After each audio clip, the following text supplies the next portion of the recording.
محمد تسلیم اختر انڈیا سے۔ صدقہ فطر گندم میں دینا چاہیں تو 2.25 کلو یا 1.25 کلو، بعض علماء 1.25 کلو کے قائل ہیں، بعض علماء 2.25 کلو کے، تو احتیاط 2.25 میں۔ اور اگر کھجور یا جو یا کشمش دینا چاہیں تو اسی کو ڈبل کر لیں، یعنی جو علماء 1.25 کے قائل ہیں تو 1.25 کو ڈبل کر لیں اگر ان کی رائے پر عمل کرنا ہے، اور جو 2.25 کے قائل ہیں، ہم 2.25 کے قائل ہیں، جامعۃ الرشید کا یہی فتویٰ ہے، تو 2.25 کو ڈبل کر لیں۔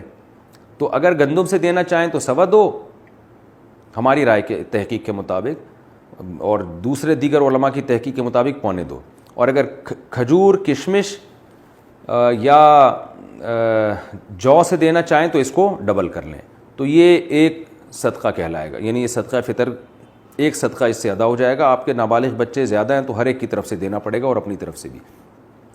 اور کیا چیز دی جا سکتی ہے؟ چیزیں تو میں نے یہ بتا دیں، یہ بھی چیزیں دی جا سکتی ہیں گندم وغیرہ، اور اس کی قیمت بھی دی جا سکتی ہے۔ اگر گندم نہ دینا چاہیں تو اس کی قیمت بھی دے سکتے ہیں۔ جمہور علماء کے نزدیک، جو امام شافعی، امام مالک، احمد بن حنبل کے نزدیک، تو یہی دینا پڑے گا، قیمت نہیں دے سکتے۔ امام ابو حنیفہ رحمہ اللہ کے نزدیک اس کی قیمت بھی دے سکتے ہیں۔